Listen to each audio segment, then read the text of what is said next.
শিক্ষার্থীবৃন্দ, আজকের অনলাইন ক্লাসে স্বাগতম। আজকে পদার্থবিজ্ঞান ক্লাস নিয়ে আমি মোহাম্মদ তৌহিদুজ্জামান, প্রভাষক, পদার্থবিজ্ঞান বিভাগ, সরকারি হরগঙ্গা কলেজ, মুন্সিগঞ্জ। আজকে আমি তড়িৎ দ্বিমেরু সম্পর্কে তোমাদের কিছু পাঠদান করব। তো সর্বপ্রথমে জেনে নিবা যে তড়িৎ দ্বিমেরু কি। তড়িৎ দ্বিমেরু হলো দুটি সমপরিমাণ বিপরীতধর্মী আধান যদি আমরা নির্দিষ্ট দূরত্বে রাখি, তাহলে তখন ওইটাকে আমরা বলবো তড়িৎ দ্বিমেরু। অর্থাৎ ধরো এখানে -q পরিমাণ আধান এ বিন্দুতে আছে, এ বিন্দুতে, ক্লিয়ার? ঠিক এই ধরো নির্দিষ্ট দূরত্ব 2l পরিমাণ দূরত্বে বি বিন্দুতে কি আছে, ধরো এখানে বি বিন্দু প্লাস কিউ পরিমাণ আধান আছে, তাহলে দেখো এ বিন্দু এবং বি বিন্দু দুইটার মধ্যবর্তী দূরত্ব হলো 2l। এখানে কিউ, এখানেও কিউ, এখানে -q মানে কিউ আধান, এখানে +q আধান, অর্থাৎ সমান এবং বিপরীত ধর্মী। তো এখানে যেটা সৃষ্টি হয়েছে সেটা হলো তড়িৎ দ্বিমেরু। তড়িৎ দ্বিমেরুর উদাহরণ হলো যেমন পানি, আমরা এটাকে ভাঙলে দ্বিমেরু সৃষ্টি হবে, ক্লোরোফর্ম, এগুলো হলো প্রকৃষ্ট উদাহরণ তড়িৎ দ্বিমেরু। তাহলে এই তড়িৎ দ্বিমেরু থেকে আমরা তড়িৎ ভ্রামক কাকে বলে এটা আমরা জেনে নিব। তড়িৎ ভ্রামক হলো এই যে তড়িৎ দ্বিমেরু সৃষ্টি হয়েছে, এখান থেকে যে কোনো একটি চার্জ এবং তাদের মধ্যবর্তী যে দূরত্ব, এই দূরত্বের গুণফল, দূরত্ব এবং তাদের যে কোনো একটি চার্জের গুণফলকে তড়িৎ দ্বিমেরু বলে। তাহলে তড়িৎ দ্বিমেরুকে পি দ্বারা প্রকাশ করে। আমরা পি সমান কি লিখতে পারি, যে কোনো একটি চার্জ আমরা কিউ নিলাম, কিউ চার্জ, আর তাদের মধ্যবর্তী দূরত্ব কি 2l, তাহলে এখানে 2l, তাহলে p = q × 2l। p = যদি q × 2l হয়, তাহলে দেখো এই pটা কি, lটা q × 2l, pটা হলো তাহলে এখানে তড়িৎ দ্বিমেরু, তড়িৎ দ্বিমেরু একটি ভেক্টর রাশি। তাহলে এটার একক কি হবে, এককটা হবে q এর একক কি কুলম্ব, আর l এর একক হলো মিটার। তাহলে তড়িৎ দ্বিমেরু একক হবে কুলম্ব মিটার। এখন তড়িৎ দ্বিমেরু পড়লাম, তারপর দ্বিমেরু ভ্রামক পড়লাম। তড়িৎ দ্বিমেরু অক্ষটাকে দেখো, এখানে দুটি চার্জ আছে, এই দুটি চার্জ, এ বিন্দুতে একটি চার্জ, বি বিন্দুতে একটি চার্জ। তো এই দুটি বিন্দু চার্জকে যখন আমরা একটা সংযোজক সরলরেখা দ্বারা যোগ করব, তখন যে একটি অক্ষ উৎপন্ন হবে, সেই অক্ষটাই হলো তড়িৎ দ্বিমেরু অক্ষ। আচ্ছা, তাহলে দেখো তড়িৎ দ্বিমেরুর দিকটা কোন দিকে হবে, যে ঋণাত্মক চার্জ থেকে ধনাত্মক চার্জের দিক হবে। তাহলে আমরা এখন পড়ব তড়িৎ দ্বিমেরু অক্ষের উপর তড়িৎ দ্বিমেরুর জন্য তড়িৎ প্রাবল্যের রাশিমালা। তাহলে যথারীতি আমরা এটার মতো আরেকটা চিত্র এখানে এঁকে নেই। ধরো এ বিন্দুতে -q পরিমাণ চার্জ, বি বিন্দুতে কি আছে, +q পরিমাণ চার্জ আছে। এই বিন্দুটা হলো বি বিন্দু, তাদের মধ্যবর্তী দূরত্ব হলো 2l।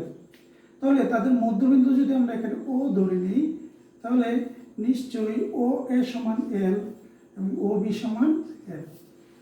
ঠিক আছে শিক্ষার্থীবৃন্দরা, বুঝতে পারছো? যদি বুঝতে না পারো অবশ্যই কমেন্টের মাধ্যমে জানাও। তাহলে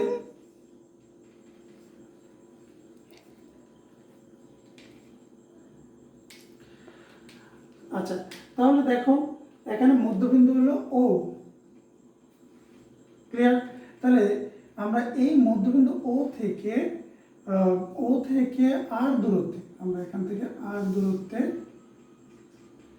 ঠিক পি বিন্দুটা কিসের উপরে, এটা হলো তড়িৎ দ্বিমেরু অক্ষরেখার উপরে, অক্ষের উপরে।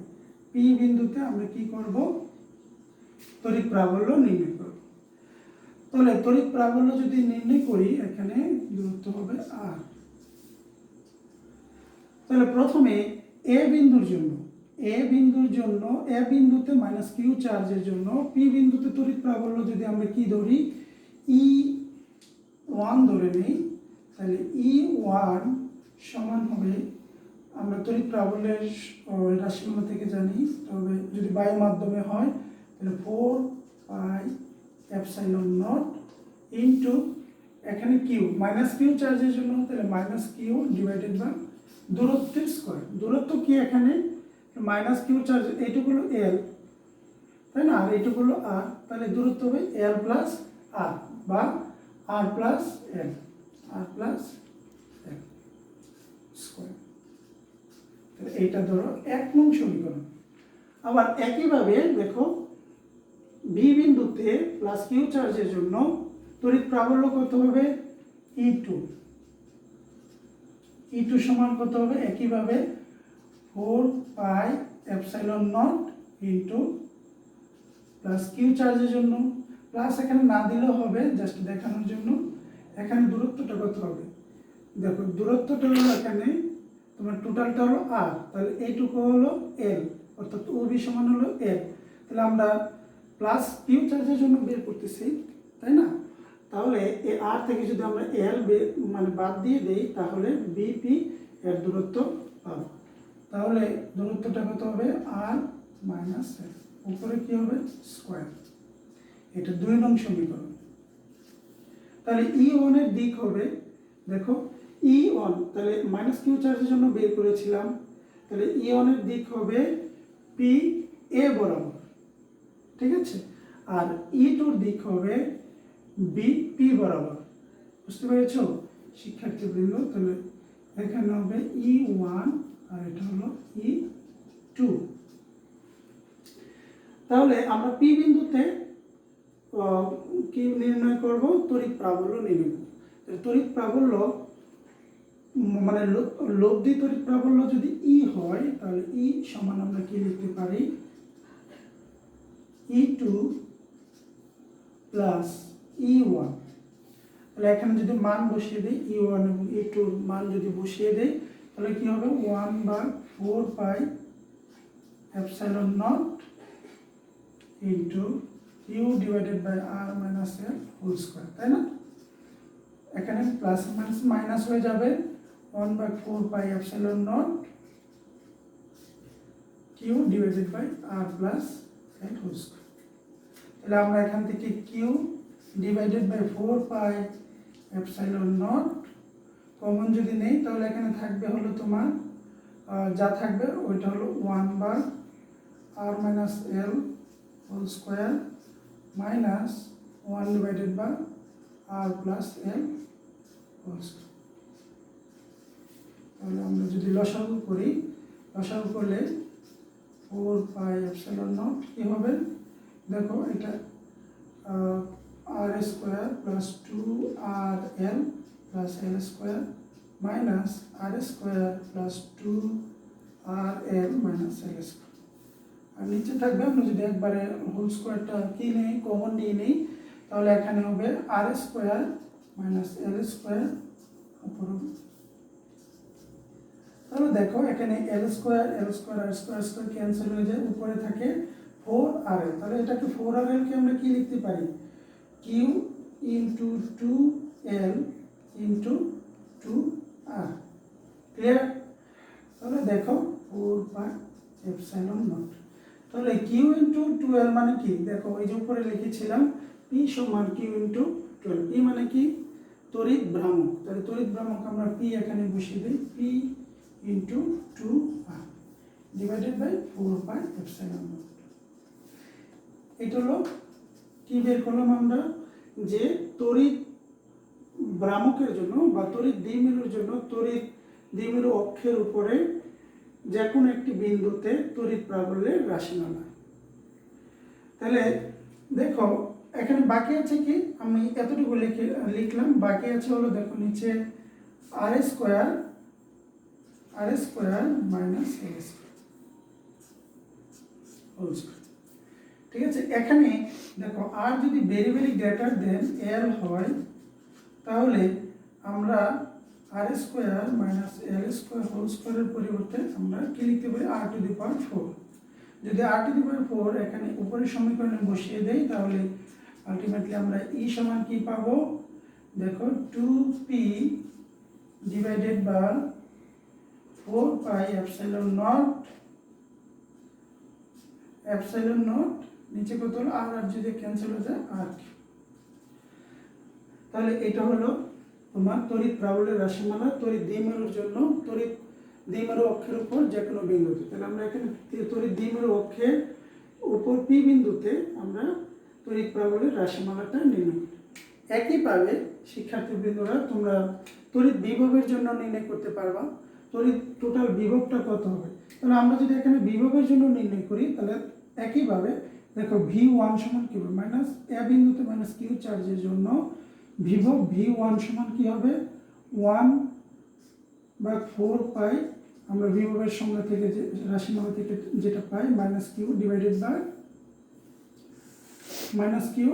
বাই আর, তাই না?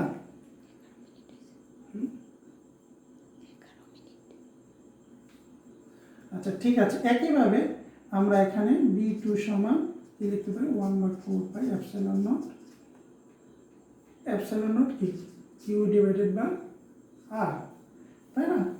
তাহলে প্রিয় শিক্ষার্থী বৃন্দরা তোমরা দেখো তাহলে টোটাল বিভব ভি সমান আমরা কি লিখতে পারি V2 প্লাস V1। একইভাবে দেখো V2 মান যদি আমরা বসাই দিই 4 pi epsilon naught into q divided by R minus দেখো 1/4 পাই এপসাইলন নট, এখানে আর বলতে কি হবে দেখো মাইনাস কিউ চার্জের জন্য, তাহলে আর প্লাস এল এখানে হবে তোমার Q divided by R minus L. Clear? তাহলে আমরা কমন নিব Q divided by 4 pi epsilon naught, তাহলে এখানে থাকবে কি 1 divided by R plus L minus 1 divided by R minus L. লসাগু করে নেই, লসাগু করলে দেখো 4 পাই এপসাইলন নট এখানে আর প্লাস এল আর মাইনাস এল, তাহলে এখানে কি থাকে আর মাইনাস এল মাইনাস আর মাইনাস প্লাস এল, তাই না? তাহলে দেখো উপরে থাকে আর আর ক্যান্সেল গিয়ে 2l ইন্টু কিউ, নিচে হলো 4 pi epsilon naught r square minus l square. তাহলে কিউ ইন্টু 2l মানে কি পি, তড়িৎ ভ্রামক পি, আর আর যদি very very greater than two L হয় তাহলে এটুকুর পরিবর্তে আমরা আর স্কোয়ার লিখতে পারি, তাহলে 4 pi epsilon naught into r square. তাহলে আমরা আলটিমেটলি ভি সমান কি পাই দেখো এখানে 1/4 pi epsilon naught into 1/r square. P এখানে পি হবে তড়িৎ ভ্রামক 12 ইন্টু কিউ এর পরিবর্তে। তাহলে এভাবে আমরা তড়িৎ দ্বিমেরু থেকে আচ্ছা তাহলে আমরা এভাবে কি করতে পারি, তড়িৎ দ্বিমেরুর মাধ্যমে তড়িৎ দ্বিমেরু অক্ষের উপরে আমরা দুটি চার্জের জন্য আমরা টোটাল লব্ধি বিভব এবং লব্ধি প্রাবল্য নির্ণয় করতে পারি। পরবর্তী ক্লাসে এই দুটি বিষয়ের উপরে বিভিন্ন প্রবলেমস সমাধান করে দেওয়া হবে। তোমরা ভালো থেকো, আল্লাহ হাফেজ, আসসালামু আলাইকুম।